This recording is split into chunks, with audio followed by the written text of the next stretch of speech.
અમદાવાદમાં ધોધમાર વરસાદની શરૂઆત થઈ છે। અમદાવાદના વિવિધ વિસ્તારોની અંદર ધોધમાર વરસાદ વરસવાનું શરૂ થયું છે। પશ્ચિમ ઝોનમાં વરસાદની શરૂઆત થઈ।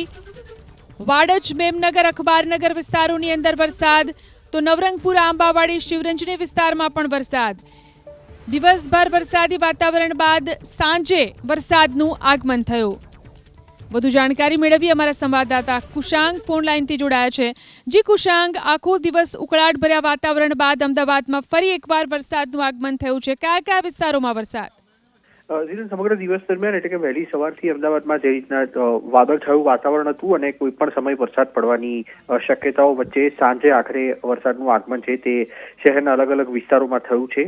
મુખ્યત્વે અમદાવાદના પશ્ચિમ ઝોનમાં અત્યારે વધારે વરસાદનું પ્રમાણ નોંધાયું છે, જેમાં આંબાવાડી, નહેરુનગર, શિવરંજની, વાડજ, અખબારનગર સહિતના વિસ્તારો છે ત્યાં આગળ વરસાદના મધ્યમથી ભારે ઝાપટા છે તે અત્યારે શરૂ થયા છે અને ચોક્કસથી છેલ્લા 3-4 દિવસથી નોંધનીય છે કે સાંજના સમયે જે વરસાદનું પ્રમાણ વધતું જોવા મળતું હોય છે તે પ્રકારની પરિસ્થિતિ આજે પણ જોવા મળી।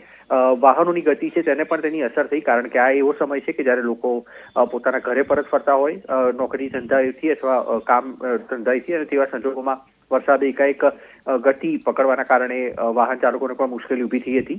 ધુમ્મસ ભરેલું વાતાવરણ છે તે જોવા મળ્યું હતું, જેના કારણે ઝીરો વિઝિબિલિટી છે તે પણ સર્જાઈ હતી અને વાહન ચાલકોએ પોતાના વાહનો હંકારીને ચલાવવા પડે તે પ્રકારની સ્થિતિ જોવા મળી હતી। કેટલાક સ્થળો પર એ પ્રકારે પણ દ્રશ્યો જોવા મળ્યા હતા કે વરસાદના પાણીથી બચવા માટે લોકોએ છતનો અથવા વૃક્ષનો કે બસ સ્ટેન્ડનો સહારો લેવો પડ્યો હોય, કારણ કે એકાએક વરસાદ શરૂ થયો હતો અને તેના કારણે થઈને હવામાન વિભાગે જે આગાહી કરી હતી તે ધ્યાનમાં રાખીને વરસાદનું જે આગમન છે તે અમદાવાદના પશ્ચિમ ઝોનમાં હાલ તો નોંધાયેલું જોવા મળી રહ્યું છે। આ સિવાય ઉત્તર પશ્ચિમ અને દક્ષિણ પશ્ચિમ ઝોનમાં પણ વરસાદનું ઓછું પ્રમાણ છે તે નોંધાયું છે, જ્યાં સાંજ સુધીમાં આવી શકે તે પ્રકારનું અમદાવાદ મહાનગરપાલિકા અને સીડેક એજન્સી છે તેનું અનુમાન છે। જી।